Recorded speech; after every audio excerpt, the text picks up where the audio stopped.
Galileo, Galileo, Galileo Figaro. He's just a poor boy from a poor family. Alright, no, for reals. Bohemian Rhapsody. Let's do it.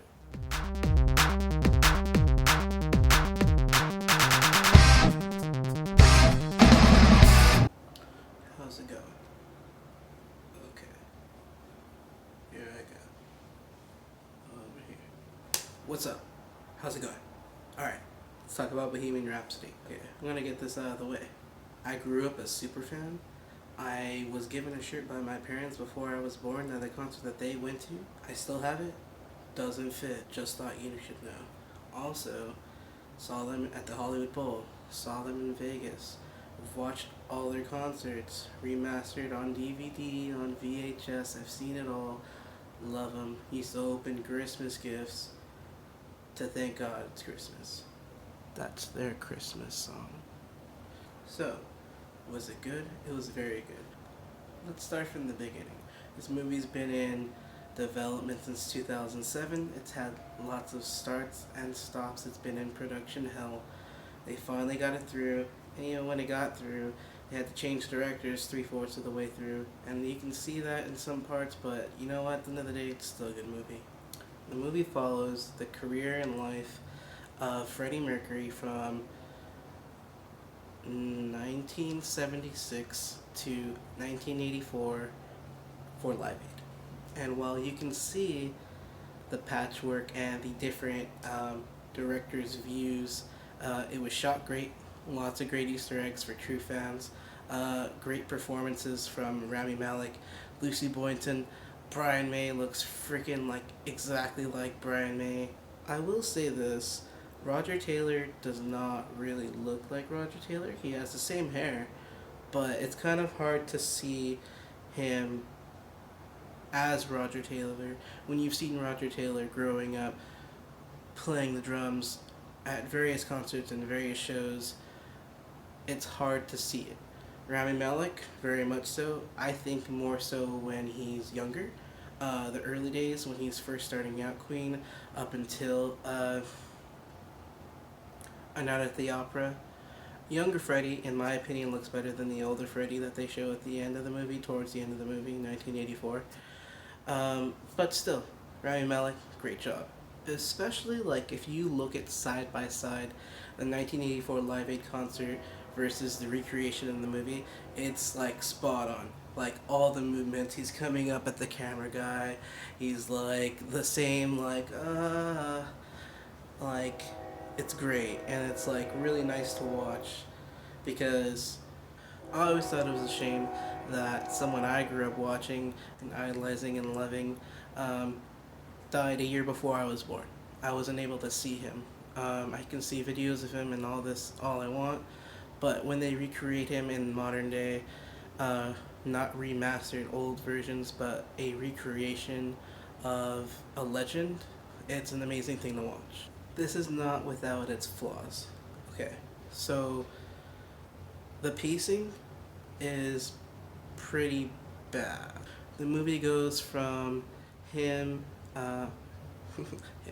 Freddie Mercury, literally loading baggage into airplanes, something I found out, to 15 minutes later playing sold out shows and touring across America.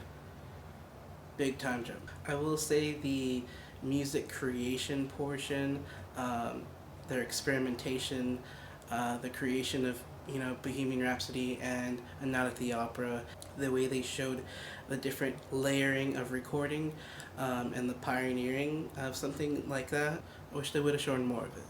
But yeah, everything was great. I will say, upon second viewing, first viewing I came out of it, I was like, this is amazing. For a Queen fan, even though there's a lot of stuff that they fit narratively to culminate into the 1984 concert, which is the end of the movie, spoilers, I still found it a very enjoyable movie and inspirational.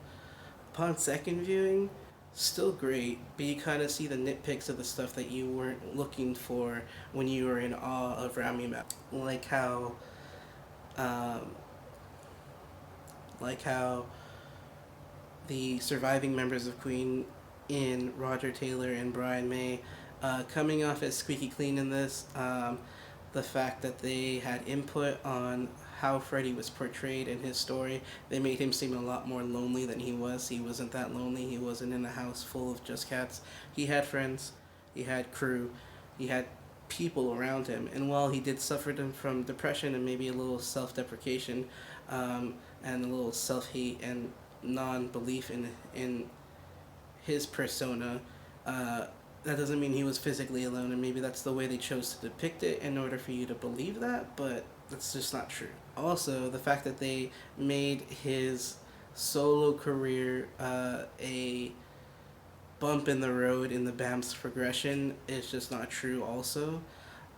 Roger Taylor had a solo career before Freddie Mercury's two albums, so when you have surviving members of the band coming out and having a say on how they're portrayed, I feel that that's personally unfair, but hey, he's not around to be able to correct them. Oh, and Mike Myers' cameo as an EMI executive, it was super cool. I mean, like, to go from where he was in Wayne's World, and fun fact, he actually fought very hard, even threatened to quit Wayne's World if not to have Bohemian Rhapsody as the song in the movie, and now here he is, years later, playing an executive, a fictional executive, by the way, that doesn't believe in the band, won't play it, and in turn loses Queen as a band on his label. Brilliant! I thought that was super cool. Problems? Yes. The historical inaccuracies to fit a narrative, like, he didn't find out he had AIDS until 1987. He didn't tell the band until later after he found out.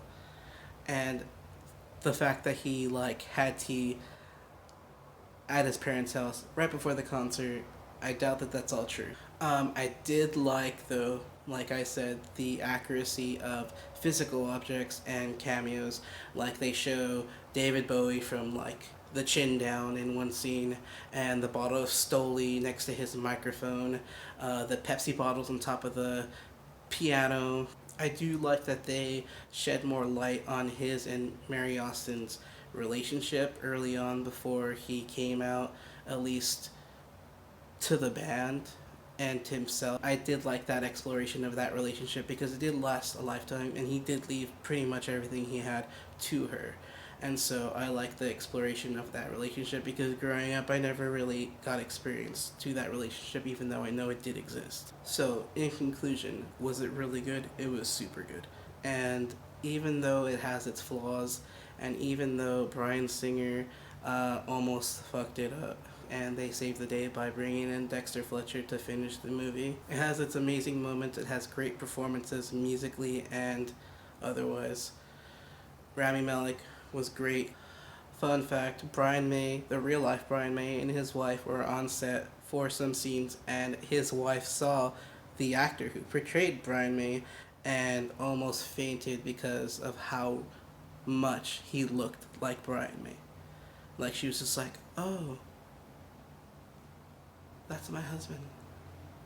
But yeah, anyways, do I have a bias towards the movie? Yes, I do. Should that matter in my evaluation of the movie? No. I feel it led me to be more critical of the movie, whereas non-fans would be enjoying the ride and not really so hyper-focused on the details.